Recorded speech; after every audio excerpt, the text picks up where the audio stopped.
कहा जाता है कि जिनके इरादों में बुलंदी होती है, कामयाबी उन्हीं का मुकद्दर बनता है। ये कहानी आपकी जिंदगी बदल देगी। ये एक ऐसे पक्षी की कहानी है जिसे पक्षियों का बादशाह कहा जाता है।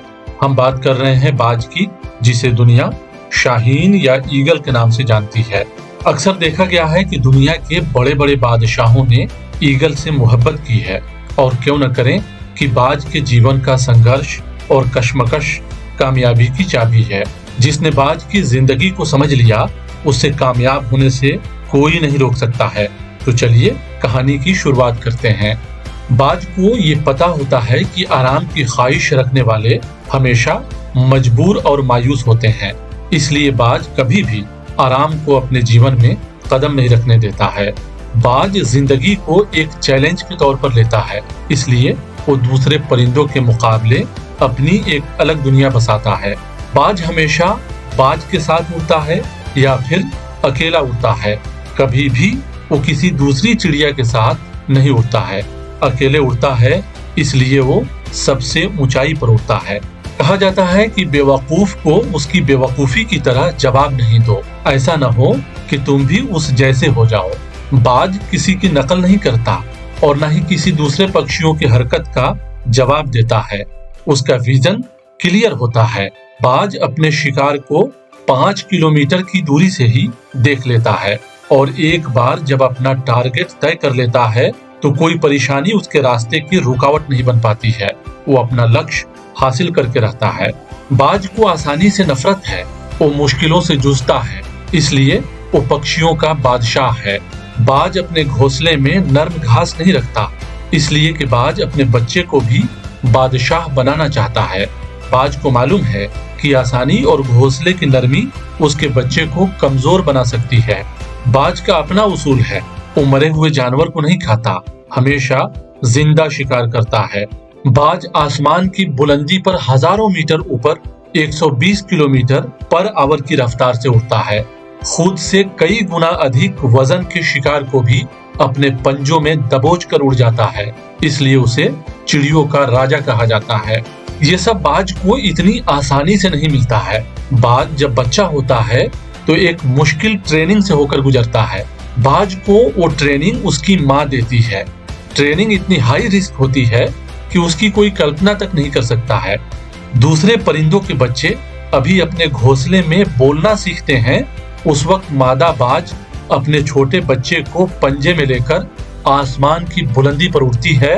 वो करीब 12 किलोमीटर ऊपर उड़ रही होती है, जहां आमतौर पर हवाई जहाज उड़ता है। यहाँ से शुरू होता है बाज के बच्चे की एक मुश्किल ट्रेनिंग। बाज उस ऊंचाई पर ले जाकर वहां से अपने बच्चे को छोड़ देती है। नन्हा चूजा जमीन पर गिरने लगता है। 2 किलोमीटर तक उसको एहसास तक नहीं होता है कि उसके साथ हो क्या रहा है। 7 किलोमीटर तक आते आते उसके पंख खुलने लगते हैं। 9 किलोमीटर तक आकर उसका पंख पूरी तरह से खुल जाता है, लेकिन पंख अभी कमजोर है, वो अपने बलबूते पर उड़ नहीं सकता है। अभी भी वो 3000 मीटर दूर है। अभी वो उड़ना नहीं सीख पाया है। वो लगातार गिर रहा है। धरती से करीब 400-500 मीटर की दूरी पर होता है तो उसे लगता है कि अब बचना मुश्किल है। तभी एक पंजा उसे अपनी गिरफ्त में लेता है और उसे अपने पंजों में समा लेता है। ये पंजा उसकी माँ का होता है, जो ठीक उसके ऊपर चिपक कर उड़ रही होती है। बाज का बच्चा जब तक उड़ना नहीं सीख जाता, तब तक उसकी ये ट्रेनिंग लगातार चलती रहती है। तब जाकर बाज एक बाज बनता है, जो अपने से 10 गुना अधिक वजन के शिकार को लेकर उड़ने की ताकत रखता है। बाज की उम्र करीब 70 साल की होती है, लेकिन बाज का संघर्ष यहीं खत्म नहीं होता है। बाज जब 40 की उम्र में पहुंचता है तो उसे एक और अग्नि परीक्षा से गुजरना होता है।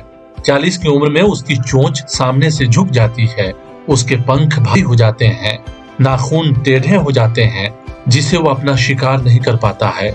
यहाँ तक कि उसे उड़ने में भी परेशानी होने लगती है।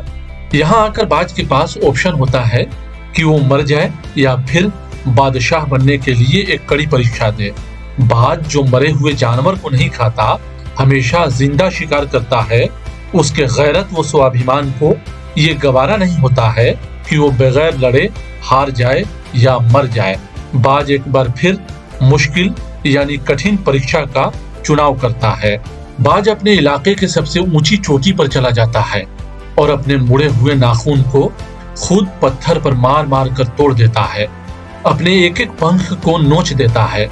लहूलुहान बाज यहीं पर बस नहीं करता, बल्कि अपने चोंच को भी पत्थर पर मार मार कर पूरी तरह से तोड़ देता है। बेइंतहा पीड़ा सहता है ताकि वो फिर से आसमान का राजा बन सके। उसी तकलीफ के साथ वो पहाड़ों पर रहता है। करीब 6 महीना इंतजार के बाद उसके नए नाखून, पंख और चोंच निकल जाते हैं। अब बाज एक बार फिर से आसमान की बुलंदी पर अपने नए पंख से उड़ता है। उसी शान और शौकत के साथ शिकार करता है और उसी विजन के साथ अपने शिकार को टारगेट करता है।